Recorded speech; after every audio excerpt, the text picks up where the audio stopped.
Ghost kicks in. My eyes roll back and I mechanically start exploring the side of the wall for cracks and crevices. Any sort of holding to help me scale this 10-story building. Although the early morning drizzle has dampened the bare concrete stretch, my ability still allows me to effortlessly climb the cold, slick stone and hoist myself onto the slight paved roof. Jeez. The second I've finished my descent, Ghost wears off.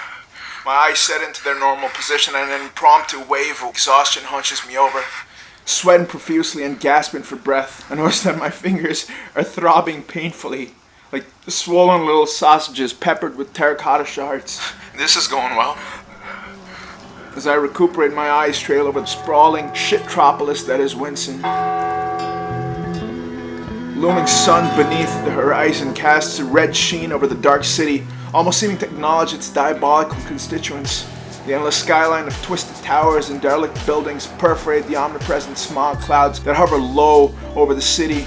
Since its birth, Winston has proved a breeding ground for desperation, as well as the social predators that prey on it. Cobblestone streets snake their way between the crime hives, gang dens, and brothels, creating an unnavigable labyrinth that spawns only the worst: rapists, murderers, the assholes who eat the frosting off a cake and then leave the rest, like some fucking animal, as well as the ugliest STD factories ever to drunkenly burp. I will have my money by even some tonight, or your bottom will wish it had never been born!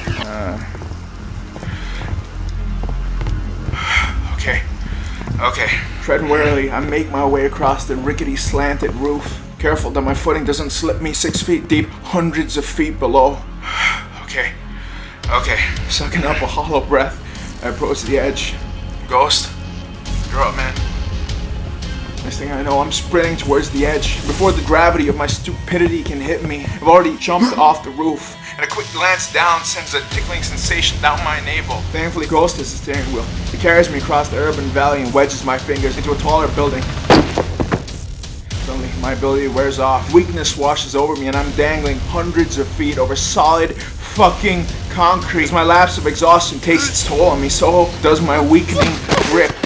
Plummeting down, I sober the fuck up and jam my limbs into the wall, desperate to stop my descent. Luckily, my hands sink into the top of some window frame, and although the abrupt stop sends painful jolts down my arms, it sure shit beats being a human hacky sack. As my legs squirm 8 stories above hard pavement, I feel my torso throbbing with pain and dread. I'm out of options, man. There's no way in hell I can climb all the way back up. And if I want to go down, I'll be on that elevator in 5 seconds anyway. I could try to force my way inside the building, but I have no fucking idea what's inside. And judging from the cracked walls and blotted out windows, it seems abandoned, almost haunted. But then again, certain death versus uncertain death, yeah. Feeling stupid that it took me so long to decide, I try to use my knees to lift open the window, but it seems to be nailed shut. Fuck! Grip's loosening. Fuck! Lactic acid and rocky shards are searing into my finger. No time for manners. Clutching onto the window, I arch my hips back and push off, then swing my knees straight back into the pain. My hands give way, but my momentum carries me through the broken window. I crash on all fours, panting hard as the sharp debris bites into my knees and elbows. A slight chuckle escapes my lips as I start to pick out the larger glass fragments. And I was almost about to consider myself lucky, because the grim mirth has just slapped off my face with my even grimmer surroundings. I'm at the end of a long, dark corridor. The murky green wallpaper has partially peeled off the walls, exposing their insect and mold interiors. Chunks of floor are missing, revealing some abyss that leads God knows where. Dull shades flicker out from the open adjoining rooms, casting an eerie glow on an already pants-shittingly frightening sight. And believe me, it's not what I see that scares me. It's what I don't. I hear voices, muffled behind the doors and walls, scratching, whispering, gurgling, giggling, screaming. Giving scared shitless a whole new meaning, I push on towards the end of the corridor. Careful not to arouse any attention, I softly trot towards the far stairwell. When I reach the first open door, I try to keep my head straight, but curiosity overpowers my better judgment, and I catch a glimpse of what's inside. Some middle-aged woman is lying face down on the floor, a rusty metal syringe half stuck in her forearm. Throaty giggles are leaking out from behind her scattered mop of filthy hair. Shaken, I trudge past the deeply unsettling scene. There's one last open door between me and the stairwell. The screaming and whimpering coming from inside is just as skin-crawling as the dull thudding causing it. And once again, curiosity wins and ends up biting me in the ass. He's swinging a bloody crowbar at the rat scurrying around his feet. Except there are no rats. The angel dust strewn on the ground is also coursing through his veins, mercilessly whispering nightmares into his ears.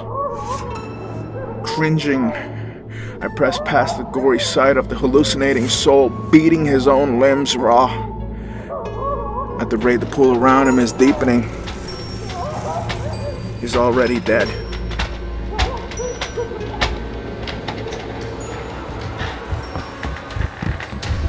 I'm almost at the stairwell, but before I can leave, floorboards behind me creak. My head snaps back and I'm staring into yellow, bloodshot eyes.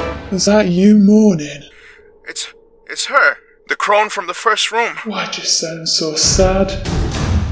Come here. I'll make you smile. Yellow, uneven teeth bare at me. She jerks the syringe out of her forearm and charges at me. Fuck you! I scramble up towards the staircase. I bolt upwards, 3 rotten steps at a time. Suddenly, the wood gives way. Shit! Fuck! My leg is wedged knee-deep into the stairs. As I struggle to free myself, the homicidal hag is already rapidly closing the gap between us. The wood around my leg splinters and I wrench myself free. However, just as I resume my hasty attempt at fucking off, the bitch dives at my feet. Her hands wrap around my right shin, tripping me onto my front. I see her raise the needle above her head, but before she can jam it into my leg, the heel of my boot drives into her face, shattering her nose. I don't give a shit what the politically correct thing to do is. I'm in no mood to play nurse with some crazy junkie bitch. Fuck you! I follow up with an even harder kick in the face. Her grip loosens and I jerk myself free. Breathing hard, my thighs are cramping up. Don't you dare even fucking think about stopping now! I'm bolting up a dozen steps. There's a massive chunk of staircase missing. There's no way I can jump across that. What the fuck? A frantic gaze snags on a door right before the gap. I clutch the knob, but it pops off. Cussing, I try to force it open. No luck, no time. The wild cackling behind me confirms my fear. Although her face is splattered with blood, her intoxicated state has vaccinated her from pain. She's fixated on me, obsessed with dragging me into her world. Before I can react, she tackles me into the door. Landing hard on my head, I roll back.